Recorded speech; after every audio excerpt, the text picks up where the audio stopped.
ব্যাপারে আমার বাল্যবন্ধু কাম ভ্রাতা অমিত সিনহা বলল যে এই যে টুপি পরার এর উপরে একটা আমার শের মনে পড়ে গেল, মেরে সর কে टोपी पर तंज मत कर, मेरे सर के टोपी पर तंज मत कर। गौतम कोमल गांधार उर्फ गौतम बंदोपाध्याय का टोपी तो दुनिया के अजायब घरों में रखे जाते हैं। दैट मीन्स तंज माने আমার মাথার মুকুট, এই শিরো টুপি, এর ওপরে অহংকার তোমরা করবে না।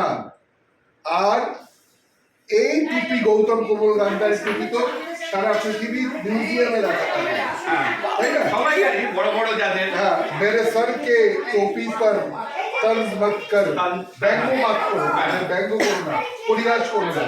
मेरे सर के टोपी तो दुनिया के अजायब घरों में रखे जाते हैं।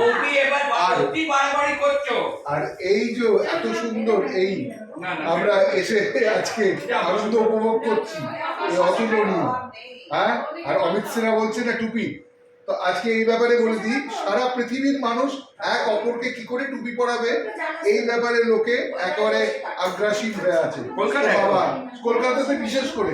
তো যার ফলে গৌতম বন্দ্যোপাধ্যায় ওরফে গৌতম কোমল গান্ধার নিজেই মাথায় টুপিটি পরে থাকে, যাতে আমাকে যাতে কেউ টুপি না পরাতে পারে। সেই বলার আমার টুপি রহস্য, সত্যি কথা। Thank you. আর টুপি পরা তো আমার ছোটবেলা থেকে আমার সেই